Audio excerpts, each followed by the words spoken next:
Councilman Rio is going to be a little bit late. So this is the regular meeting of the May 6th Ordinance Committee. And would the clerk please call the roll? Councilmember Rouse. Here. Councilmember Hotchkiss. Here. And Councilmember Murillo is running late. Okay, very good. So we're on for today is the average unit density incentive program review process. And I believe we have a staff report on that. So, assuming we have our tech in order, let's go right ahead.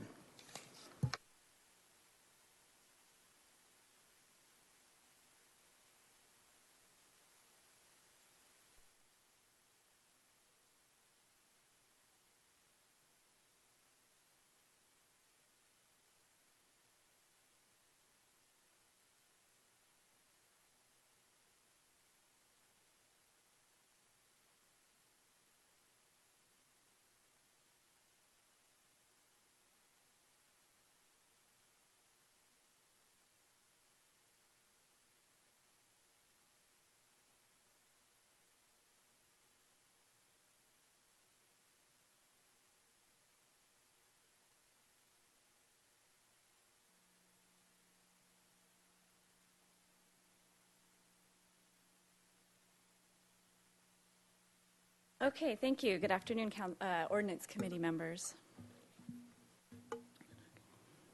Okay, today we're here to talk about average unit density review process.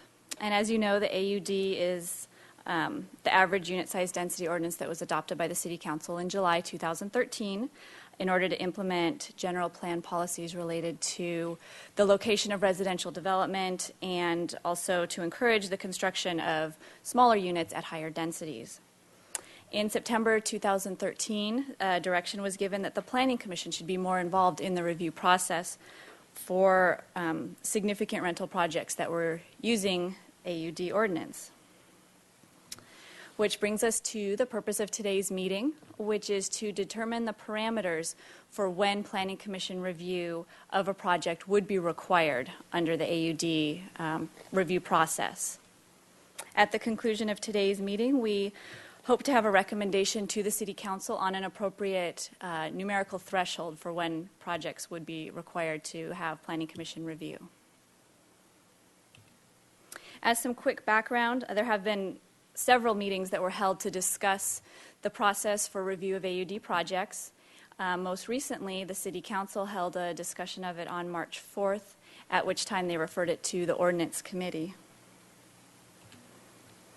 The direction that the City Council gave at that meeting was that only projects in the high density or priority housing overlay areas would be subject to this required review. The Planning Commission would provide conceptual comments only, which would be forwarded on to the Design Review Board. What was not decided at that City Council meeting was what size project would trigger this required review. And that's the purpose of today's discussion. So, what is the appropriate trigger for a required Planning Commission review? Essentially, there are two options. One is to base it on the number of units in the project. The other is to base it on the lot size of the project. And staff recommends using lot size as the trigger. This is because if we chose the number of units as the trigger, then applicants may reduce the number of units in their project in order to stay under the threshold and avoid this review, which really goes against the intent of the ordinance, which is to encourage additional units and higher densities. So the next question is, what is the appropriate lot size trigger? Staff considered several different options. 10,000 square feet was considered, 15,000 square feet, 20,000 square feet, and even larger project sites were considered. Staff's recommendation is that a 15,000 square foot project site be the trigger. And in making this determination, staff, one of the keys was to find a trigger that did not catch too many projects, but also didn't catch too few projects.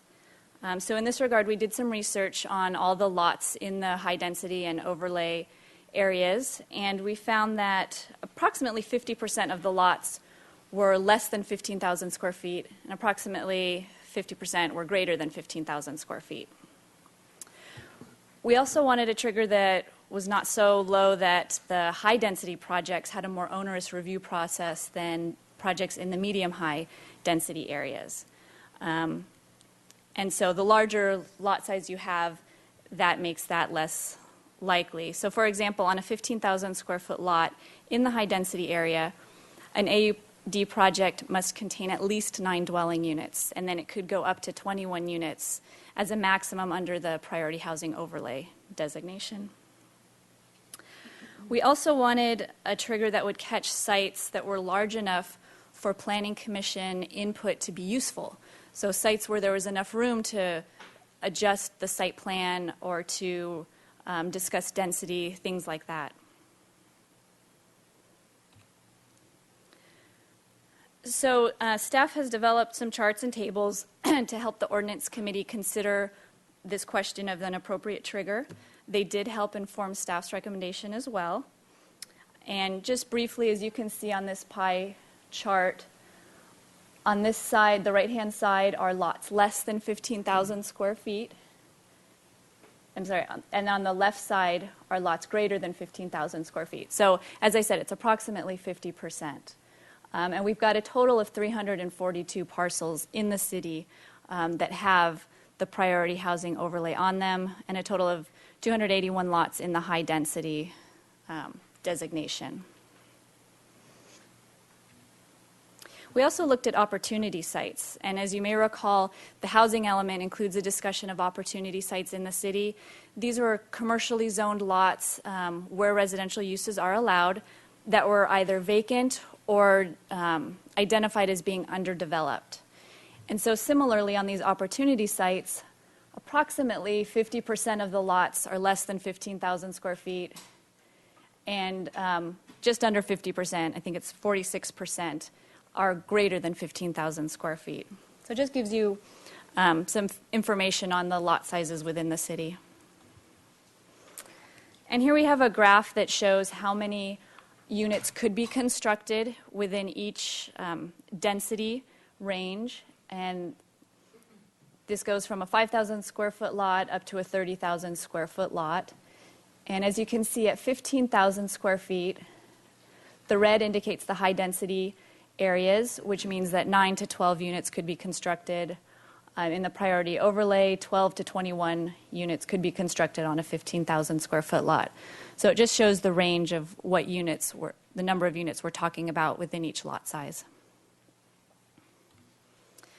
So again, in summary, staff recommends that Planning Commission review be required for rental projects using the AUD ordinance when it's a high density or priority housing overlay area project, and when the project site is 15,000 square feet or more. That concludes staff's presentation, and we're here to answer any questions that you may have. Thank you. Any questions? Okay, if there are no questions, we'll go to public comment. The first will be Deborah Schwartz.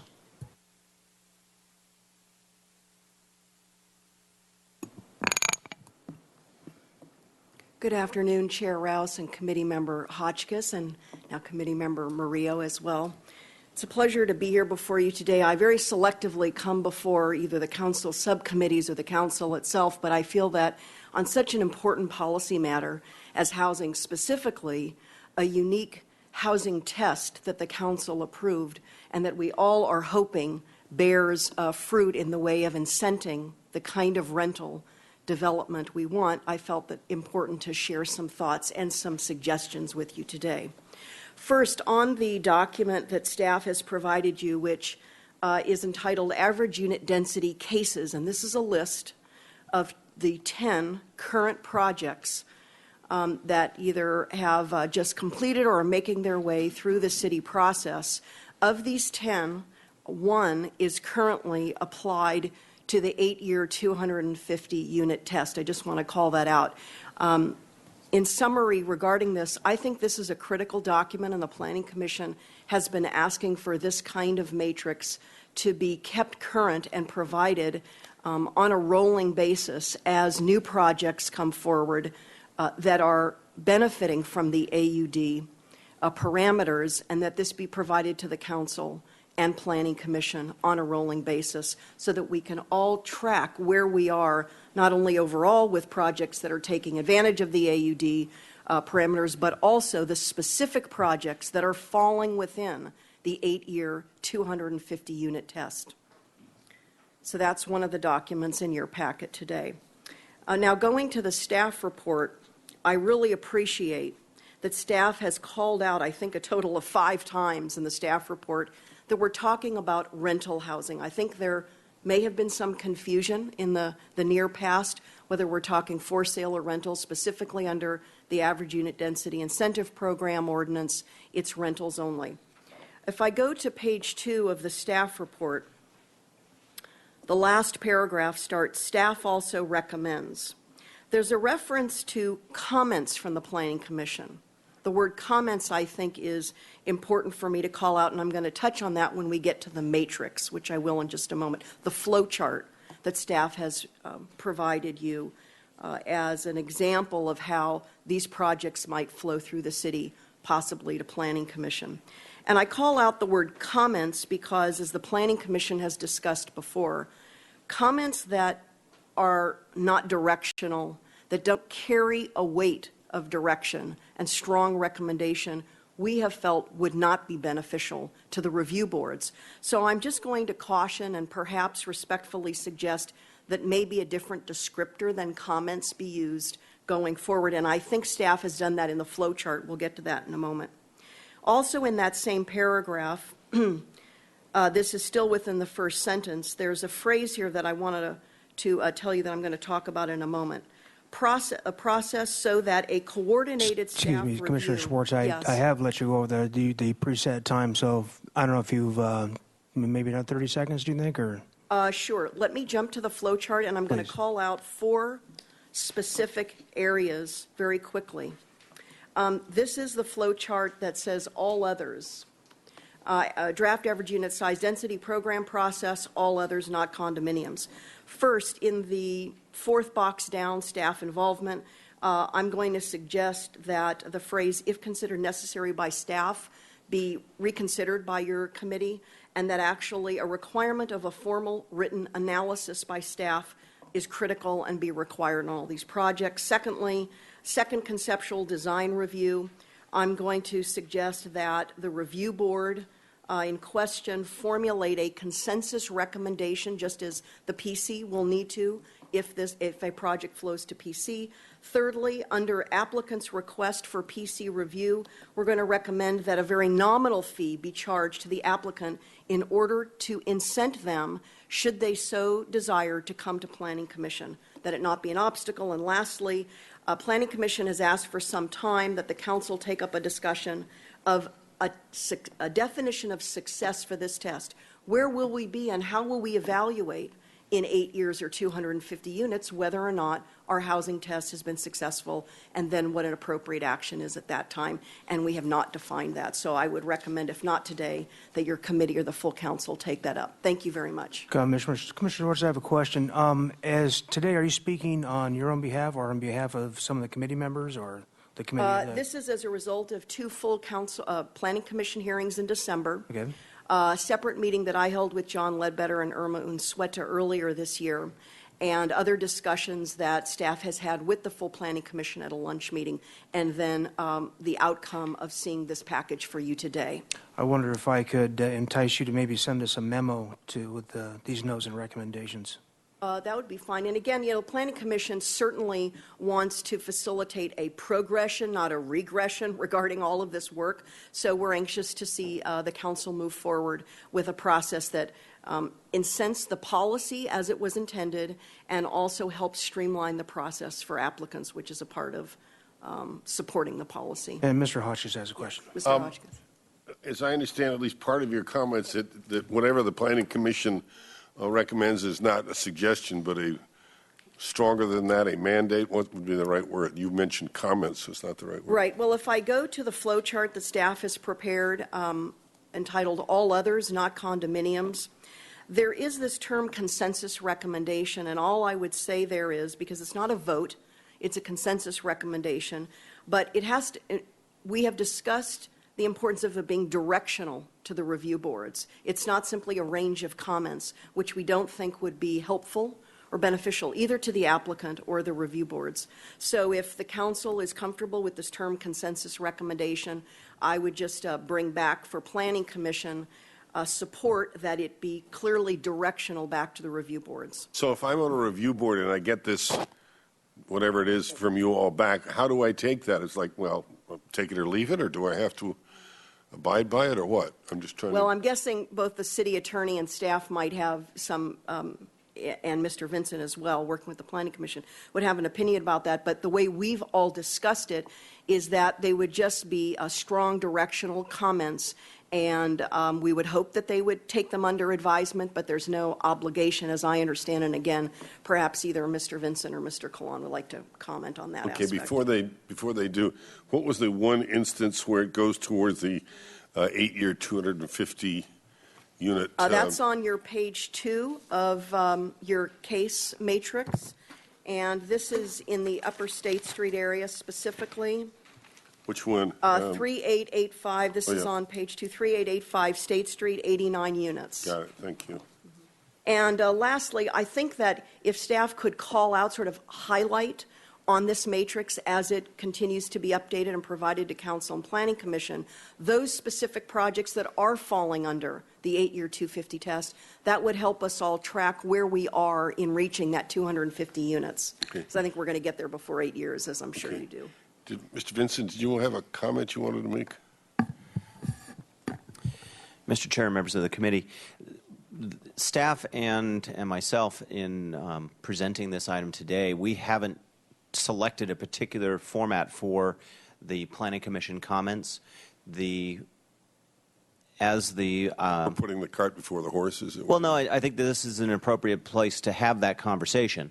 If the Ordinance Committee feels that something more than simply advisory comments or advisory direction, which the design review bodies could take or leave, if something more concrete, in other words, that if the Planning Commission's decision is intended to drive the design of the project going forward when it returns to the design review bodies. And that happens today when, in our process today, a project comes out of conceptual review from the design review bodies, goes to the Planning Commission for land use decisions. Some of those land use decisions, particularly in the context of subdivisions, can affect the design and improvement of that subdivision. Those decisions of the Planning Commission return to the design review body before project design approval is finally granted.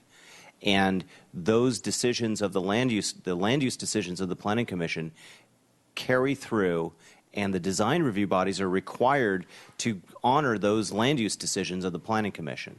Right. What has been proposed to the Ordinance Committee and Council so far is not quite that firm of a process.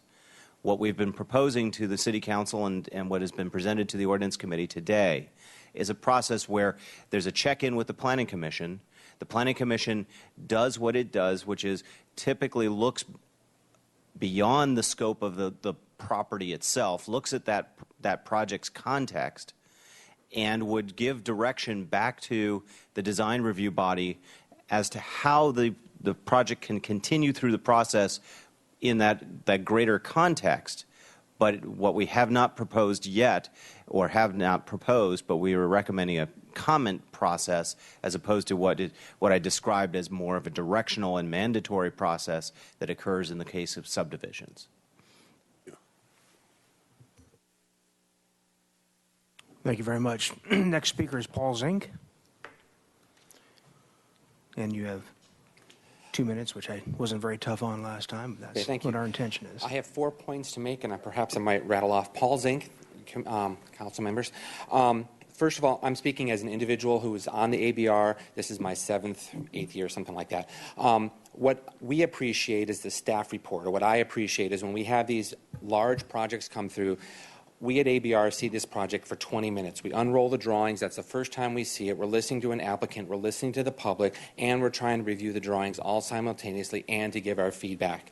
When we get a staff report emailed from staff on the Thursday or Friday before the meeting, most of us do read it and have an understanding. We might drive by it over the weekend. So the staff report prepared is very important.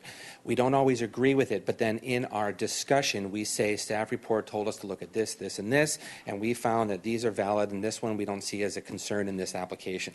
So we, as an ABR group, have overridden, or we thank the staff for bringing these things to our attention, but we don't always either see eye to eye, or we just we say this is going to be fine. So going back to how we'll handle Planning Commission comments in the same way, they are very important to us. We will look at them, but and I would say their concerns might be from a little different perspective, but at the end of the day, if it's an ABR decision, ABR will make a decision on how to approve the project. Where we're having difficulty is the size of these projects. And an apartment building of 90 units is an apartment building of 90 units. And the AUD regulates how many units per acre. Then you throw in all of the support services. Well, that can be kind of a fuzzy number. Then you throw in some commercial retail in here to help augment the fact that we have this service that we have to provide. And then all of a sudden, the building is 25%, 30% larger than a 90-unit apartment building. So we're not just talking about a 90-unit apartment building. We're talking about all these other associated support services, and then the building kind of grows, and then how do we cut it back because they need the support services. So then that's where ABR just might want to volunteer this on to the Planning Commission to say that this is becoming too big of an animal because we don't review traffic, we don't review parking.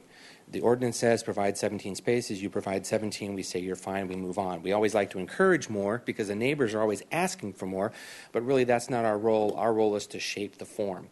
And to talk about the form, a four-story building, they get big.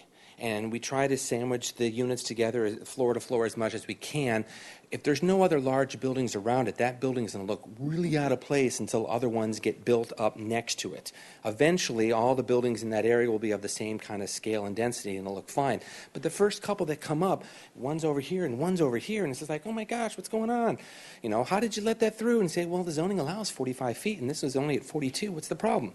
So we have to sort of take that into consideration. The other thing we take in consideration is when you have like a large creek setback and you lost a whole bunch of land, and maybe you can go up and put a fourth story somewhere else because you lost land somewhere. But we evaluate the three-dimensional massing. The last thing I want to talk about is the 8 years, 250 unit threshold. I think that's kind of it's an odd number to be thrown around because before this project is over, we're going to see like 1,000 to 1,500 of these apartments being built. And there's nothing wrong with it because we need the housing. But realize that 250 is only for projects that are not the capital A affordable. And it only counts once the project gets final. So when the project is built and they issue the occupancy permit, then those count as part of the 250. So that means right before that 249th unit is going to get signed off by the building inspector, there'll be 17 more projects being submitted to the building department that afternoon, and those projects can still march through the system because we never finalized the 250th unit. At least that's how it was explained to me. I don't have a problem with it because we need the housing, but the community should realize that we're not just talking about 250 units at this density, that there's going to be the likelihood of a lot more units being built. So let me interrupt you and ask, actually, you should be done anyway, ask staff, Mr. Zink's interpretation of the initial period, the trial period, and how that's going forward. Is that a correct assessment, or would you like to make a clarification? Chairmember Rouse, that's a correct assessment in terms of the 8 years or 250 units. It's 250 units that have received certificate of occupancy. So it's got its building permits, it's built, and could actually be occupied. And so that construction period could take a fair amount of time. And we actually just were discussing this internally a little while ago about having some kind of a trigger when we think we have enough projects in the pipeline, some are under construction, where we'll need to check back in with council. If we get closer to that 250 units relatively soon, we'll want to check back in before we actually have issued permits for 250 units and have, many projects in the pipeline, because those applicants will want to know what their status is. Could they continue under AUD, or will the program have been exhausted and gone by then? So, and I'm not sure if the attorneys want to weigh in on what would happen with those in the pipeline. But that is a correct assessment of when the 250 units is up. It's at certificate of occupancy. Mr. Vincent? Yes, Mr. Chair. The program it has the duration, 8 years. It has the number of units, 250. And Ms. Brooke was correct that the 250 units count, not only it's certificate of occupancy, so the units have to be built. I mean, Ms. Brooke could tell you, but I'll tell you as well, there are literally hundreds of unbuilt condominiums that have been approved within the city limits that haven't come close to being built and probably will never be built. It's a reality that not every project that gets approved ultimately gets constructed. So, and Mr. Zink was correct in that capital A affordable projects do not count towards the 250 as well. Regarding the question of projects that are in the pipeline, yes, projects that are deemed complete prior to the issuance of that 250th certificate of occupancy would be allowed to continue through the program utilizing the incentives available in the program. Where I would potentially take issue or the assessment or the assumption that there would be 17 or more projects that would be on the doorstep ready to be deemed complete on the eve of that 250th certificate of occupancy, I don't know. There might be, there might not be, but that's, that would be just a conjecture at this point as far as I'm concerned. Well, it seems like it speaks a little bit to Commissioner Schwartz's point about the matrix and the continual updates as we go through the process, as we get, because I don't know if we could actually finitely define this process any tighter than it is. Like you said, there's a lot of things that are approved and existing in terms of in the conceptual world, but aren't actually boots on the ground projects. I would say as far as the duration of the incentive program, Council set out the 8 years and the 250 units. We as staff, as the ordinance was being drafted, recommended that that this process of, one, recognizing and allowing projects that have taken enough effort to be, one, deemed complete and get into the process and be proceeding along with the process, shouldn't necessarily have their legs lopped off because we get to that magic 250th unit. What Ms. Brooke mentioned as well is these ordinances are creations of the City Council and are intended to implement your general plan policies and continuing on through these ordinances. If we find that the incentive program is too incentivizing or is overheating the construction market, we can come back to council with further recommendations regarding how to meter out the end of the program. So, as Ms. Schwartz pointed out, as Ms. Brooke pointed out, we have this matrix. It will be updated. The key thing is to remember that it's units that are actually constructed. So certificate of occupancy, just because a project has been approved, doesn't always mean it's going to be built. And that's why we chose certificate of occupancy as the counting point for the number of units. So we're mindful of all of these issues, and we've tried to make the balances that we thought were best. But we could always readjust if necessary. Mr. Hotchkiss. Mr. Zink, thank you for coming. We had talked a couple of days ago, and I know you made a special effort to be here. Appreciate it. Am I understanding that you're saying you on occasion, maybe many occasions, get projects that you could do a little assistance with from the PC? Definitely. Okay. Yeah. So you probably would want to leave that on a voluntary basis, but we could set a criteria, and that wouldn't bother us at all. In fact, the larger the project, the more help we would need to evaluate what is necessary in support services and what's the impact on parking and all those other aspects. Do you have a comment or feeling one way or the other on the what staff has recommended as a size? They haven't taken unit size; they've taken parcel size. That actually makes sense. Okay, thank you very much. Oh, Ms. Murillo. It's a question for staff. So Mr. Zink referred to when a building is approved and it's the first one, and eventually you said other larger buildings might pop up, is that the concern of the ABR? What if that it's the first one and that it might be shocking visually to other people? It seems to me that that's the council's political job, is to say, this is the kind of housing we want, this is what it looks like. I'm sorry, Mr. Zink, I wasn't asking you the question, but thank you. Committee Member Murillo, this council does set the policy guidance, but the ABR also needs to make findings of compatibility. Okay, So they that's do what I'm need to getting look at. at those things as well. Okay. And then I think okay, this is for you, Mr. Zink. So what I did hear, you were agreeing with Planning Commissioner Schwartz that when we get, I don't think it's going to be 8 years. I think we're going to get to the 250 first. So, but when we get there, the question is, what next? So you're also concerned about that. I'm not concerned. I think we need the housing, so I'm going to keep my mouth shut. But I don't want a whole bunch of people to be upset when they start doing the tally and say, oh my God, how do we get to 1,500? You know, that's how, not, 1,500 is an exaggeration. So is the 17 units coming in on the doorstep. But the reality is we're looking at more than this. We need the housing, and it's very incentivized. People are going to follow through on this. Okay, and I've heard Deborah Schwartz talk about that before, and I think that's a great point. I think we've tossed it around a little bit, but because we're so buried in these details, we haven't really talked about the what's next. But I appreciate you bringing it up. And I would say the size of the building, neighborhood compatibility is an issue, and there's 7 ABR members, and we all have different opinions on what we think is compatible. And we are placed at this board because of the city council members, so it's Right. just an opinion.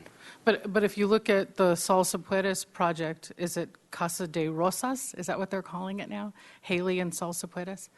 So that's having some backlash, and so for me, that's my job, is to take the heat.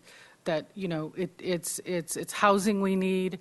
It fits with what's going on there. They're playing by the rules. It's making some people uncomfortable in terms of size. That's my job, to take the heat. So that's what I would say it's the similar parallel to what was happening on Chapala Street across from the Paseo Nuevo. When the first couple buildings came up, everyone's like, oh my gosh, what's happening? Now that the whole row is basically filled in with buildings, not all of them are so straight vertical. Some of them now have some setbacks. In fact, there's a 4th-story one because they had a huge creek setback.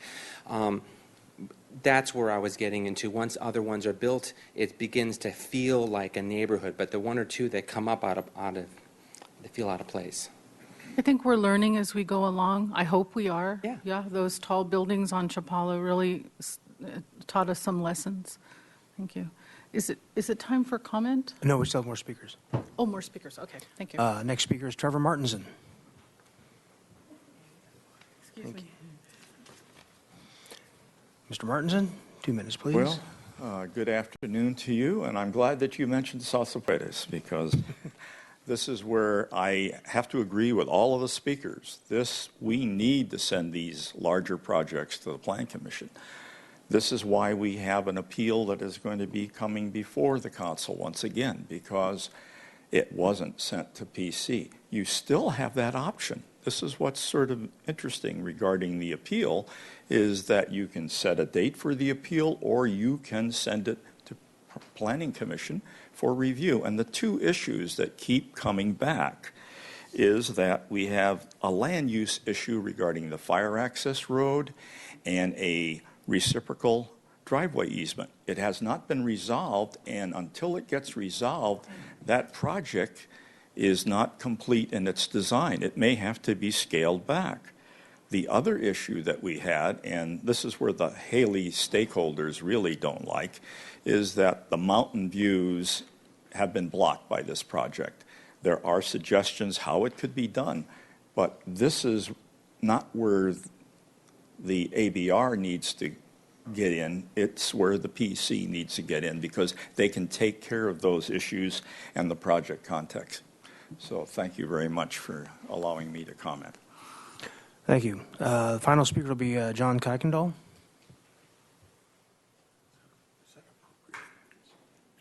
Más o menos. Thank you.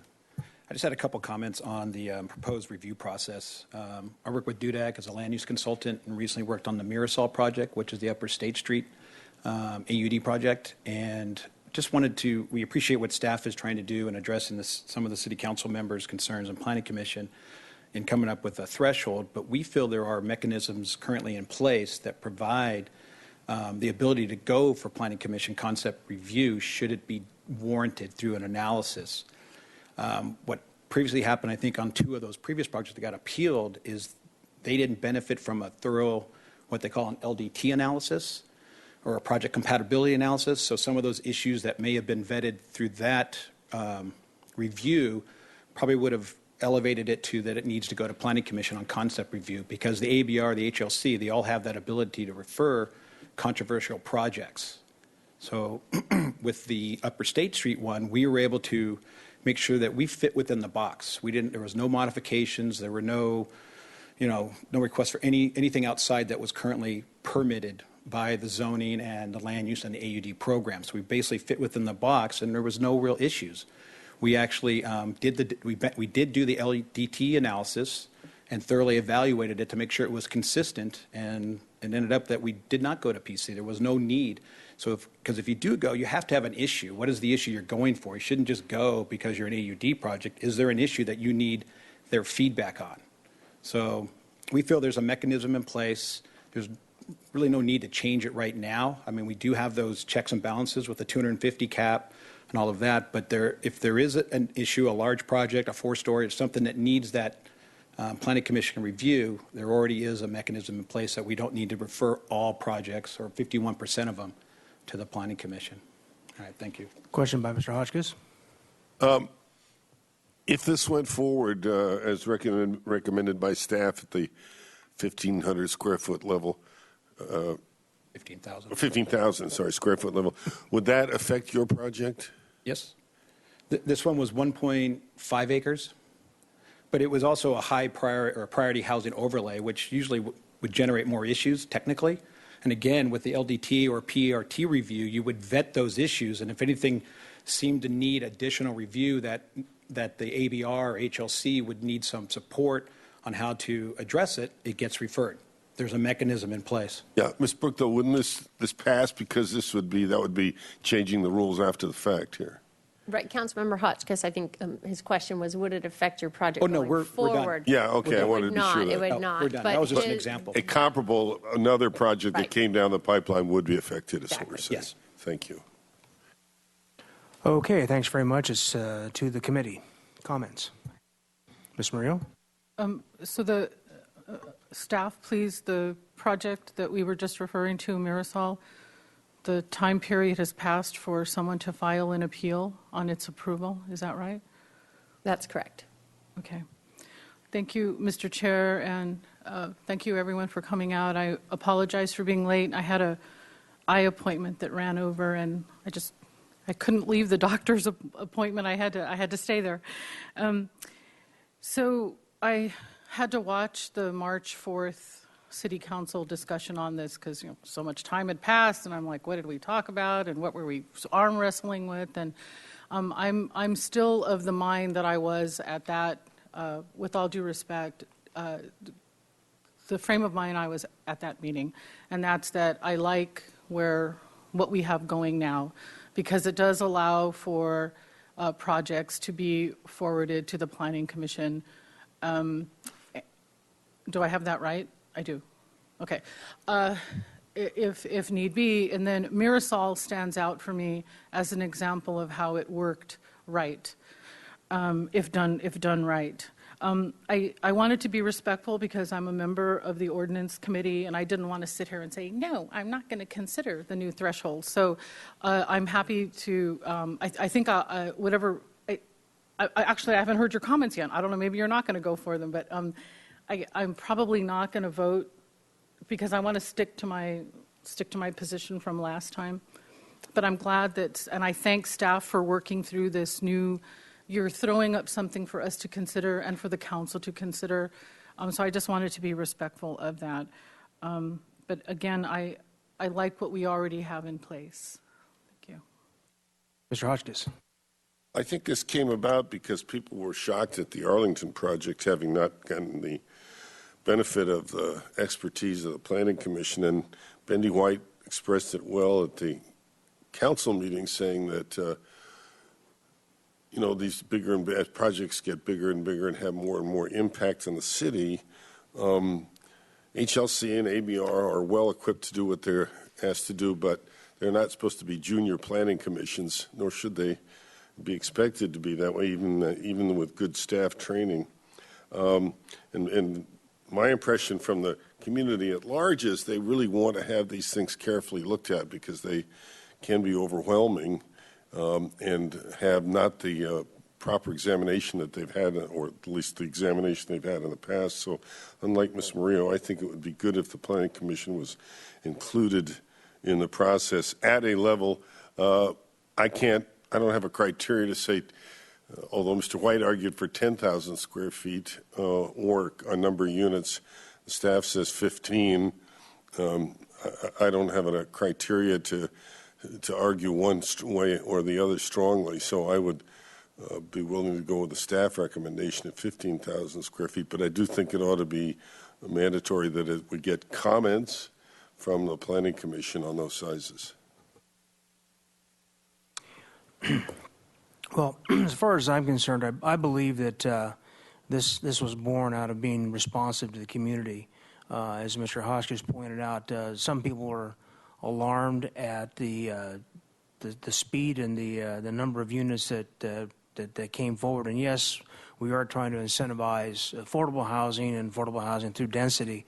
But I think doing that without considerations for neighborhood compatibility, not only in size, bulk, and scale, but in terms of traffic and circulation, infrastructure, I think that is something that ABR is not designed to deal with, than PC is.